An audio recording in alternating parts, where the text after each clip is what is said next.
Esse é o nosso segundo vídeo que estamos falando sobre documentoscopia, e se você está gostando dessa série de vídeos, crave o dedão aí no like, porque isso é muito bom e faz com que o YouTube interprete o nosso canal como um canal relevante, principalmente para você que está gostando.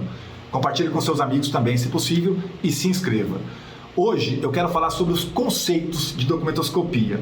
Eu sou Rodrigo Sabatari, sou perito judicial, professor, coordenador universitário, uma série de outras coisas aí, às vezes até um pouquinho maluco, mas é assim que a vida segue aqui na Escola de Perito.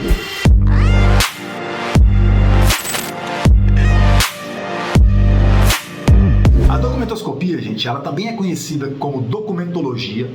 É um termo muito pouco usado, mas ele também faz referência, principalmente em alguns processos judiciais. Tem alguns juízes que chamam a documentoscopia de documentologia. A documentoscopia, como você já sabe, ela é parte da criminalística, ela é uma das disciplinas da criminalística. Ela vem sendo cada vez mais aceita, mais bem aceita, inclusive, dentro dessa comunidade criminal, desde que ela foi aceita pela Revista Internacional da Interpol. Diversos artigos científicos também estão sendo publicados em revistas internacionais, e isso vem fazendo com que a documentoscopia tenha o conhecimento cada vez mais disseminado. Isso é muito bom para nós que estamos nessa área. A documentoscopia nada mais é do que a disciplina responsável pela análise prática e de autoria de documentos. A documentoscopia ela teve o seu início, propriamente dito, lá na época da Mesopotâmia, cerca de 4.000 anos antes de Cristo, conforme já foi dito no primeiro vídeo, onde se existiam aí o entalhe de alguns documentos, ou até se a gente voltar um pouco mais atrás, esses entalhes existiam nas cavernas, pinturas e etc.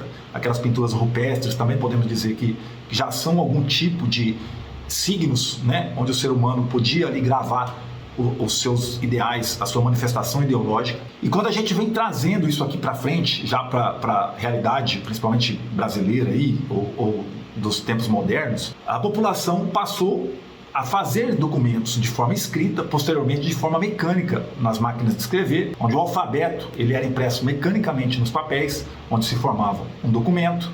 E atualmente, muitas vezes nem usamos mais a impressão, onde existe a possibilidade de se imprimir documentos, mas a maioria dos documentos hoje são usados de formas digitais. Todos esses documentos são passíveis de falsificação. Felizmente, da mesma forma que se evoluiu a capacidade de geração de documentos e de segurança documental, evoluiu também a capacidade dos fraudários, dos infratores, cometerem os seus crimes, os seus atos ilícitos. Isso, para nós, peritos judiciais, é muito bom, porque quanto mais crime existe, mais trabalho para nós também existirá. Seguindo nessa linha, nós temos que ter um entendimento do que se trata um documento.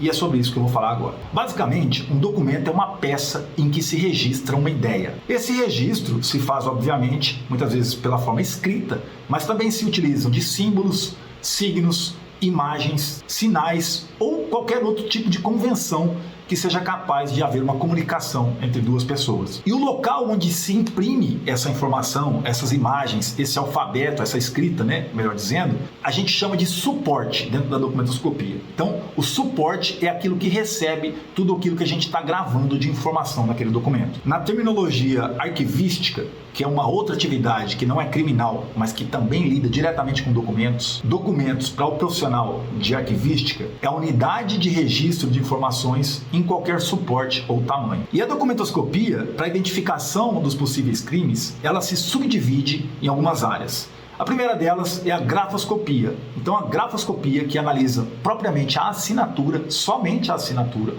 ela está dentro da documentoscopia, é uma sub-área da documentoscopia.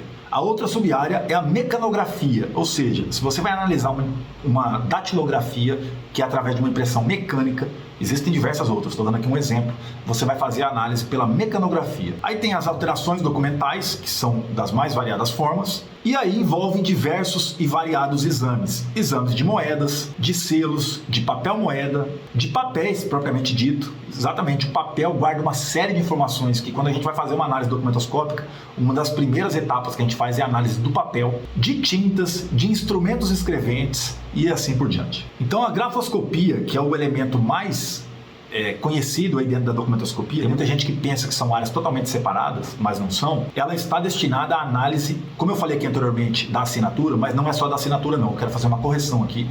Ela é feita sobre a análise da escrita.